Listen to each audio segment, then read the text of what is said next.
শোনো সব, একটা লাশ পাওয়া গেছে। লাশ?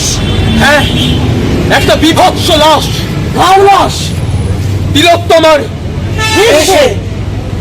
এই বাংলারই এক মেয়ে, বাড়ি হয়তো কোনো শহরে কিংবা কোনো গ্রামে, হয়তোবা আপনারই ঘরের মেয়ে। কোথায়?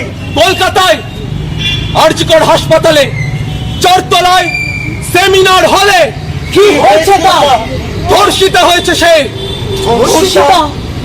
হ্যাঁ, ধর্ষণের পর খুন, খুনের পর ধর্ষণ।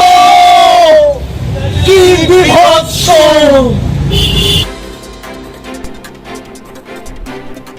কলকাতা আরজিকর কাণ্ডের প্রতিবাদে আজ বিকেলে কৃষ্ণনগর নাট্যমহলের পক্ষ থেকে একটি নাটকের মধ্য দিয়ে একটি মিছিলের আয়োজন করা হয়।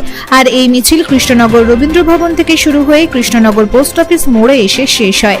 আর এই মিছিলে পা মেলায় কৃষ্ণনগর ঐকতান নাট্য দল থেকে শুরু করে বহু নাট্যকর্মীরা। নদিয়া থেকে সুদীপ বিশ্বাসের রিপোর্ট, AISM নিউজ বাংলা।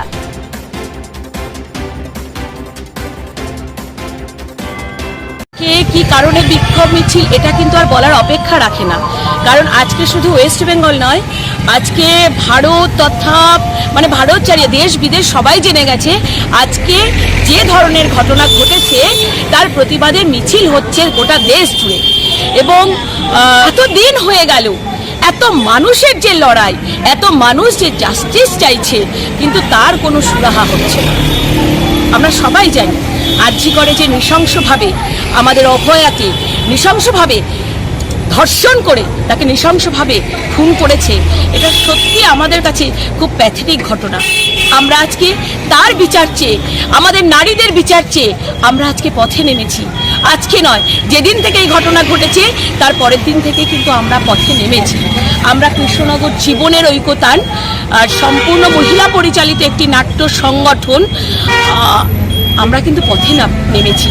আর আমরা কিন্তু এই বিচারটা চাই, বিচার কিন্তু আমাদের দিতেই হবে। আমাদের দেশের, রাজ্যের আনাচে কানাচে প্রতিটা মেয়ের সুরক্ষার দরকার।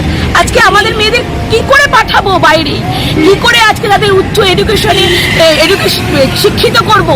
আজকে তো সারাক্ষণ বুকটা দূর করছে, আমাদের ঘরেও তো মেয়েরা রয়েছে, দূর করছে যে আমরা কিভাবে তাদের বাইরে পাঠাবো, কি তাদের আজকে সুরক্ষা, কি তারা করতে চলেছে। আজকে সত্যি আজকে ভীষণ ভাববার বিষয়। আদৌ কি কোনো সুরাহা হবে? আদৌ কি সুরাহা হবে কি হবে না জানি না, কিন্তু যতদিন না সুরাহা হচ্ছে আমরা পথে নামবো, আমরা পথে থাকবো, আমরা রাত জাগবো, আমরা জাস্টিস চাইবো। আপনার নাম? আমার নাম শুভ্রা রায়। আমরা কৃষ্ণনগর জীবনের ঐকতান সম্পূর্ণ মহিলা পরিচালিত একটি নাট্য সংগঠন।